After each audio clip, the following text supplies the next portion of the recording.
I spoke to several voters. I want to play one voter in particular, a young voter, who was telling us about discussing with his parents their vote here in South Carolina and about voting for Biden or Sanders. My parents live in South Carolina, so I came to visit them. Are they going to vote tomorrow?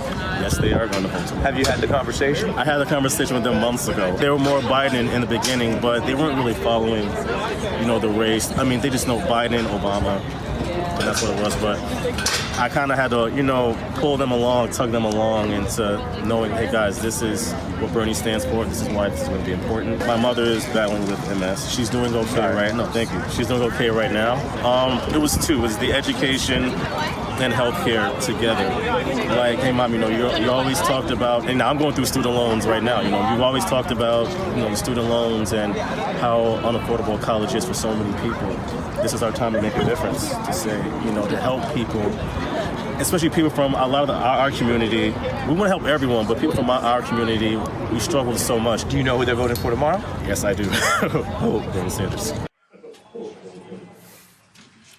That's one that your side won. What do you think of that conversation with his own parents? Well, that's what you're seeing in this state, right?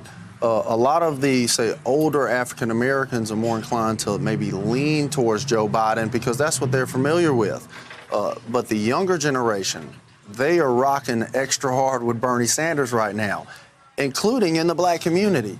And the younger people are talking to their grandparents, talking to their parents. And the parents are inclined to listen to their kids because their kids are the future. We're going to see people turn out for Bernie Sanders unlike what people are expecting. It's not going to be anything like 2016. Yeah. Well, Amanda, I want to get your counter argument because that's just one story, obviously. That's you just heard the argument from one, South Carolina parents there that he's trying to basically lobby, and he made the case pulling them from Biden to Sanders. What would your counter argument be? Because, by the way, they could be watching the votes tomorrow. What would you say? Well, first I want to mention something that Justin said, and obviously we're friends before we are foes. So to the difference between the Hillary Clinton and the Bernie Sanders primary and what's happening tomorrow is there were two candidates on the ballot in 2016. So the 100% of the vote had to be split between two. Now you have numerous candidates on the ballot, and so you have to have a number of votes going to other moderates who are appearing on the ballot in South Carolina and also on Super Tuesday and into March. So you're never going to see the spread you saw from a Hillary Clinton Bernie Sanders primary in 2020. But what you are going to see is all of the moderates' numbers adding up to look more like a Hillary Clinton number, showing that the Democratic Party is hoping to get a moderate on the ticket rather than a Democratic socialist. And I would just say this, that we cannot have this conversation in a vacuum. President Trump is the person who African-American voters and all voters are looking at defeating. If there's one thing that unites Democrats, it's getting rid of Donald Trump. And talking to my own black family. All right, we'll let it go ahead. And I'm going to throw this to the black people here in the audience. After watching that, I'm thinking, yeah, he's lobbying his parents.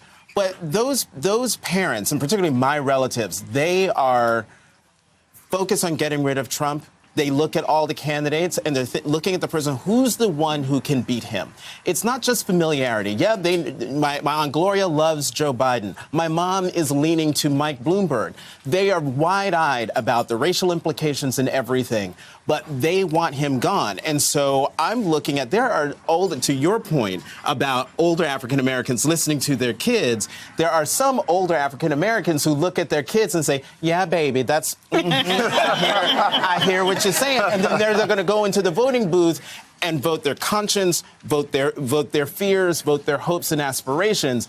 And so that's why I think what will be fascinating to see is the generational divide.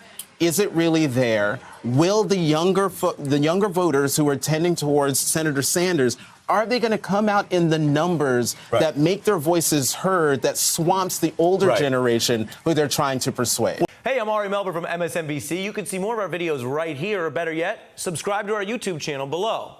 You could have been anywhere in the world, but you're here with us, and we appreciate that.